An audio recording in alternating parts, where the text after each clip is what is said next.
Chapter 18. The Coming of the Strophariad.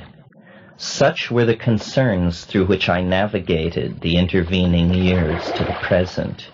No definitive condensation of the thing we sought has yet occurred. What did occur was the continued elaboration of the theories both of hypercarbylation and of the nature of time. In late 1975, The Invisible Landscape was published and our ideas made publicly available. But since the manuscript of that work had been nearly 2 years finished, we had not been idle. The conclusion of myself and my brother was that when all was said and done, the truly novel element and the candidate for being the causal element in the situation at La Chirera was the mushroom. It was Stropharia cubensis which stood behind all of the effects that we had experienced, and as this realization grew, so did the understanding that if this was the case, then new expeditions into the unimaginable could be launched only if a supply of the mushrooms could be secured. Now it happened that on that second trip to La Chirera, the mushroom had been much less abundant than the first time, and this scarcity had impelled me to take a number of spore prints from the few specimens that we did run across. Those spore prints had been kept refrigerated over the years while my brother and I pursued academic careers and wrote our book. During those intervening years, we dabbled with the thought of cultivating Stropharia cubensis, but the only work on the subject was Wasson and M's work in French, and it seemed somehow a remote and technically difficult thing to attempt. In the spring of 1972, we had already isolated the mycelium of the mushroom and had it growing on agar in petri dishes, but it was not until the early spring of '75 that we encountered an article detailing a method for growing commercial mushrooms on rye in canning jars under very carefully controlled conditions. Perhaps this method would also work for Stropharia cubensis and get our stalled exploration of the invisible moving again. Working in close consultation with my brother in Colorado, we determined within a matter of weeks that the hardy Stropharia not only grew and fruited with the new method, but that it was less fragile and easier to grow than the agaricus species sold in grocery stores as food. The implications of all this were not lost upon us. From the spring of 1975 onward, I was not without a continual supply of Stropharia. Ev and I had parted earlier in the year. I was living alone and finishing up an academic career that had lasted far too long, what with 7 years of wandering around the world scheduled in. It was a time of loneliness, self-examination, and work pressure. Into that world came suddenly the perfected method for growing the same organism that had been the means to opening up the dimension of contact 4 years before. The very spores gathered at La Chirera were now furiously producing mushroom psilocybin in my home. During the spring, I experimented with low dosages several times. The sense of peace and lightness that I associated with the halcyon days at La Chirera was definitely there. So too was the sense of a teaching voice and a return to close consultation with a cosmic agency of complex intent.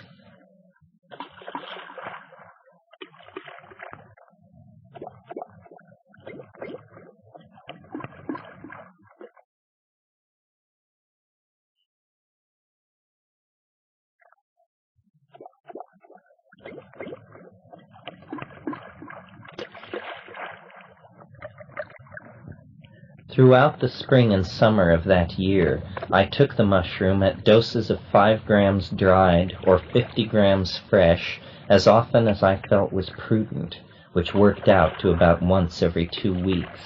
Each of these experiences was a lesson, a chilling and exhilarating plunge into an ocean of noetic images.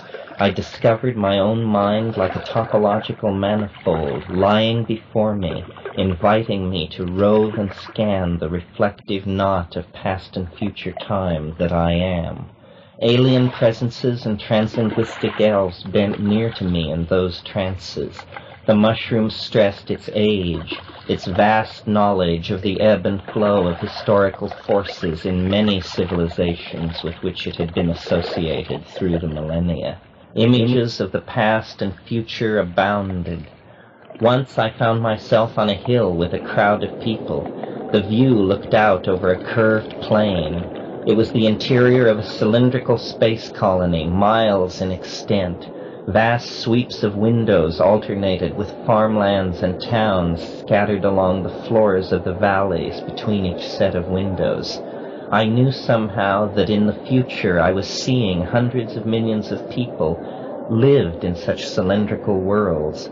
The teeming worlds that populate the galaxy in the minds of our science fiction writers had been recreated inside a sphere only 12 light hours in diameter and with the sun at its center. Within that sphere, thousands of independent societies pursued their destinies and their evolution. Thousands of independent cylinder worlds swarming around the infinite energy furnace of the sun. What a rich and endlessly creative force humanity had become in escaping the confines of the planet. Through the vast windows I could see more advanced machinery being made ready. A starship. It was the departure of an experimental starship. Copeland's fanfare for the common man was being played.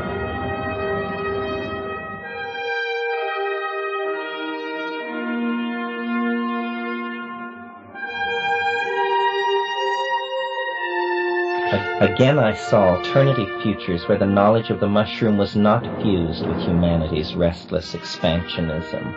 I saw a planet covered with a society of slave worker machine symbiotes. I saw the life of North American society running through several hundred years of upheaval and political change, an image like a great animated war planning board. The dualism of fascism and democracy hung around America's neck like the albatross. Again and again, nightmare police-state fascism would sweep like a foul tide over the aspirations of the people, and again, the subtlety of the people would organize around the stupidity of the oppressor and rise in wild and bloody revolt to again secure the space of a few generations in which to inaugurate attempts at democratic social justice.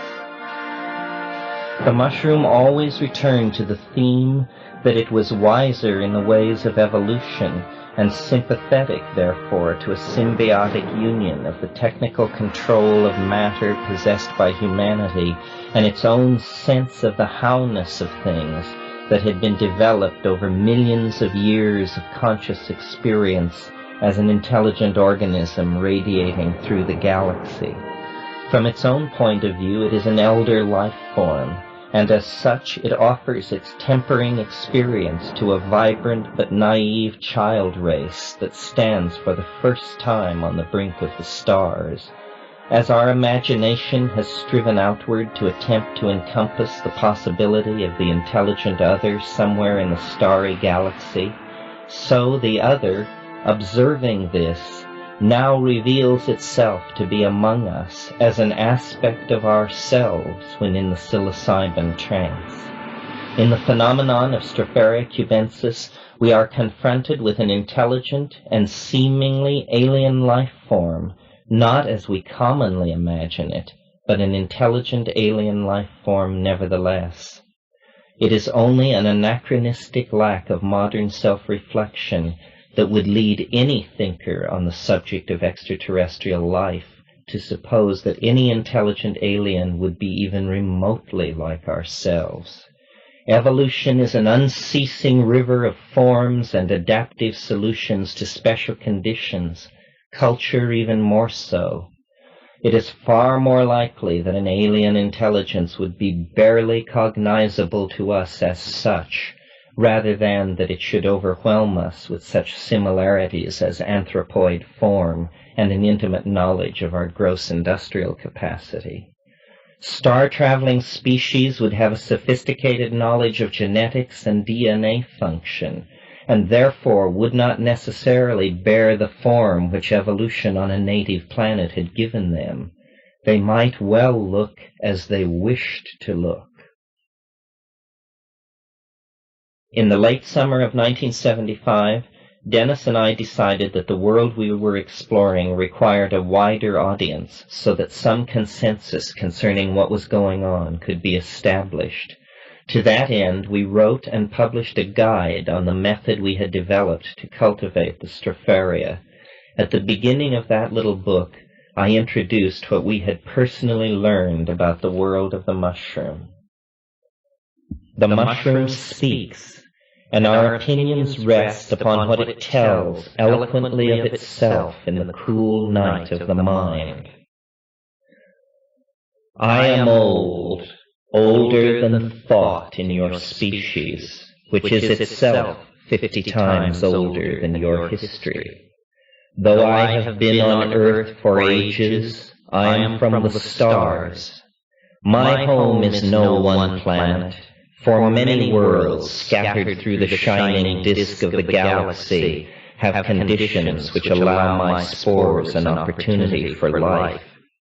The mushroom which you see is the part of my body given to sex thrills and sunbathing. My true body is a fine network of fibers growing through the soil. These networks may cover acres and may have far more connections than the number in a human brain. My mycelial network is nearly immortal. Only the sudden toxification of a planet or the explosion of its parent star can wipe me out. By means impossible to explain because of certain misconceptions in your model of reality, all my mycelial networks in the galaxy are in hyperlight communication across space and time.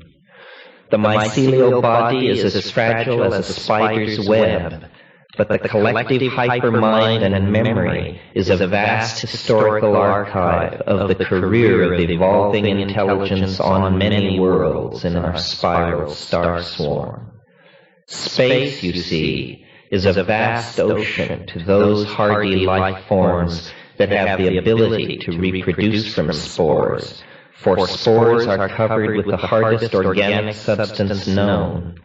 Across the eons of time and space drift many spore-bearing life forms, in suspended animation for millions of years until contact is made with a suitable environment. Few such species are minded. Only myself and my recently evolved near relatives have achieved the hypercommunication mode and memory capacity that makes us leading members of the community of galactic intelligence. How the hypercommunication mode operates is a secret that will not be given lightly to humanity, but the means should be obvious. It is the occurrence of psilocybin and psilocin in the biosynthetic pathways of my living body that opens for me and my symbiotes the vision screens to many worlds. You as an individual and mankind as a species are on the brink of the formation of a symbiotic relationship with my genetic material that will eventually carry humanity and Earth into the galactic mainstream of the higher civilizations. Since it is not easy for you to recognize other varieties of intelligence around you, your most advanced theories of politics and society have advanced only as far as the notion of collectivism. But beyond the cohesion of the members of the species into a single social organism, there lie richer and even more baroque evolutionary possibilities. Symbiosis is one of these. Symbiosis is a relation of mutual dependence and positive benefits for both of the species involved. Symbiotic relationships between myself and civilized forms of higher animals have been established many times and in many places throughout the long ages of my development. These relationships have been mutually useful. Within my memory is the knowledge of hyperlight drive ships and how to build them.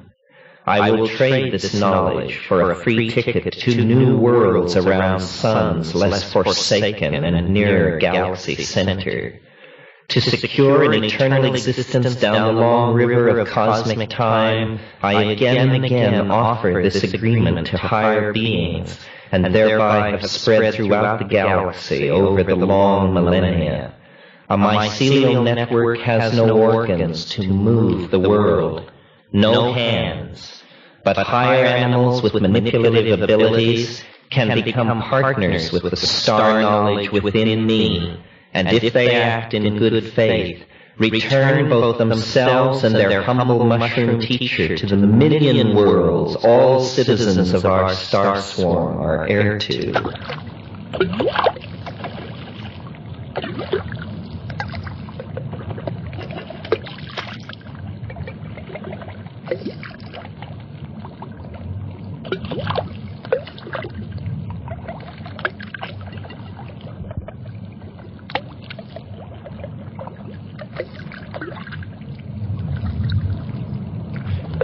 What has been my own reaction to the mushroom's claims concerning the extraterrestrial origins of tryptamine hallucinogens and the visions they bear?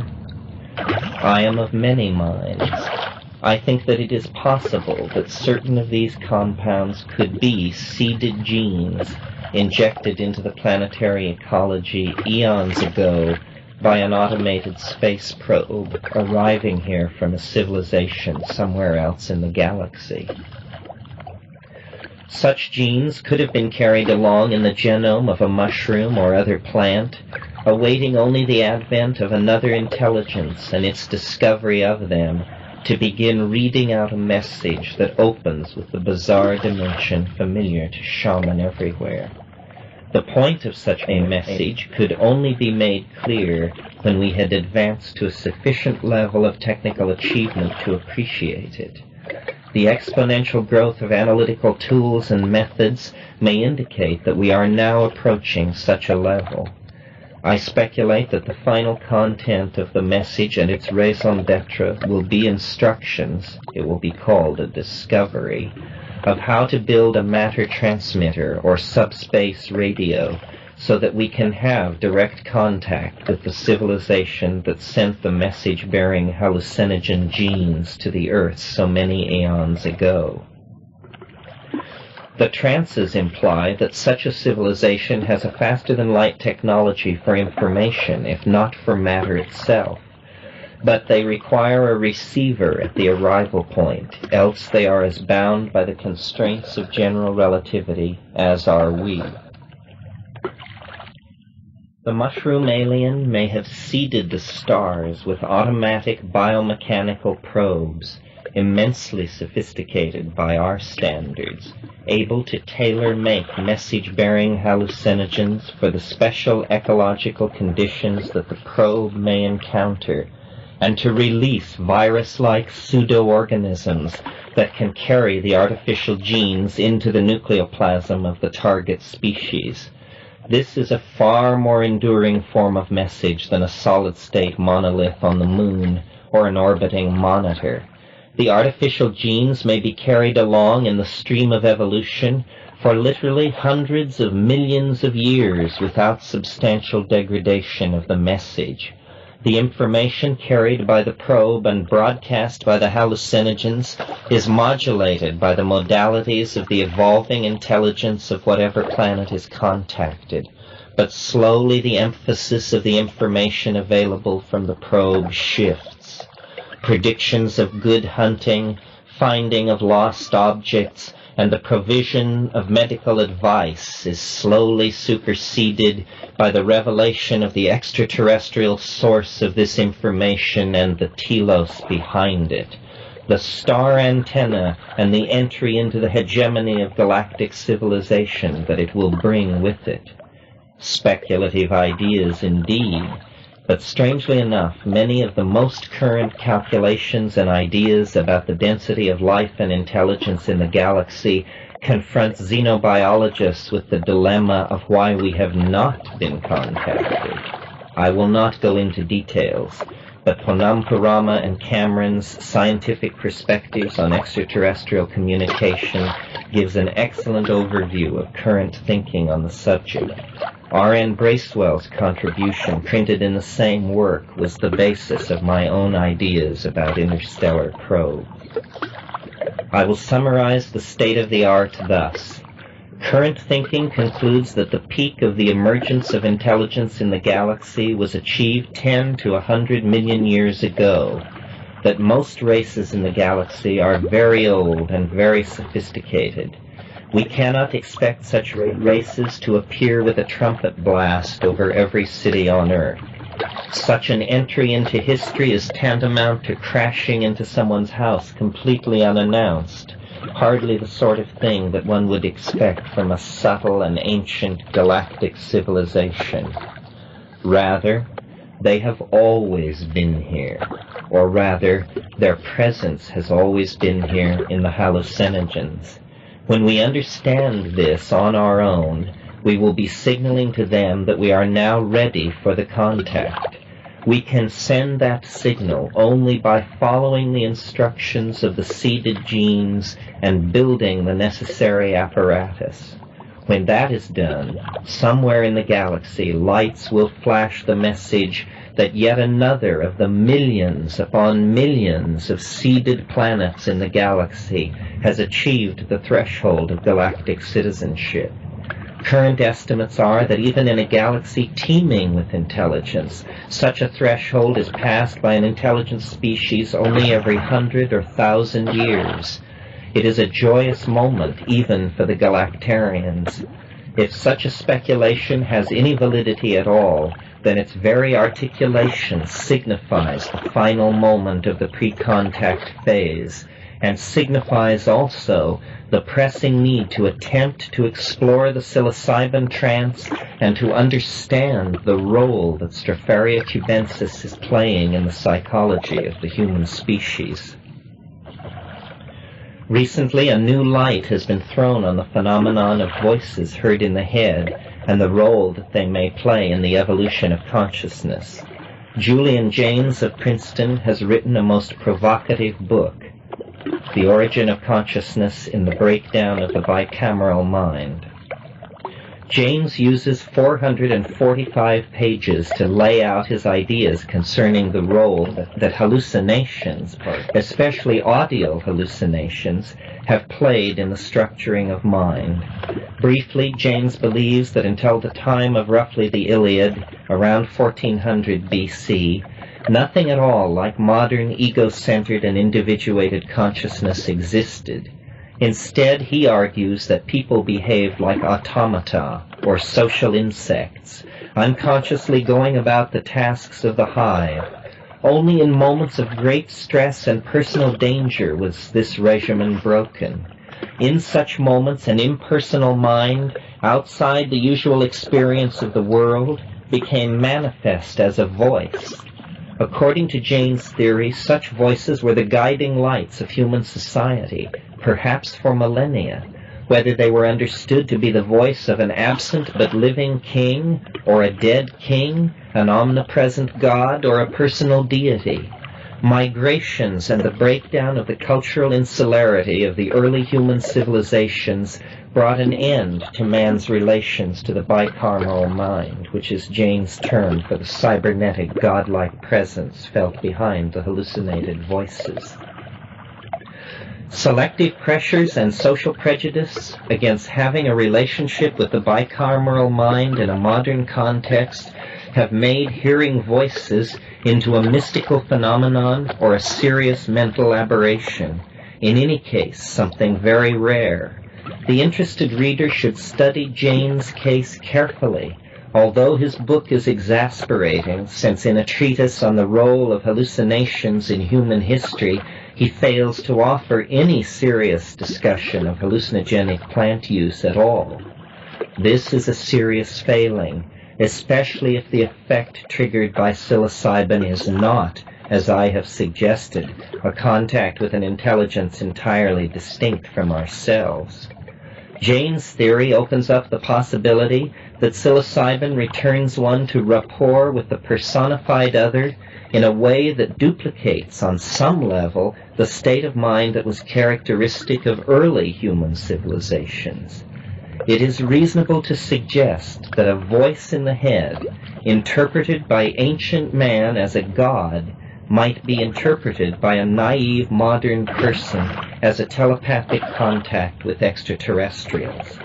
Whatever facts may eventually be known, psilocybin offers a tool that allows direct experience of this voice that explains all things, this logos of the other.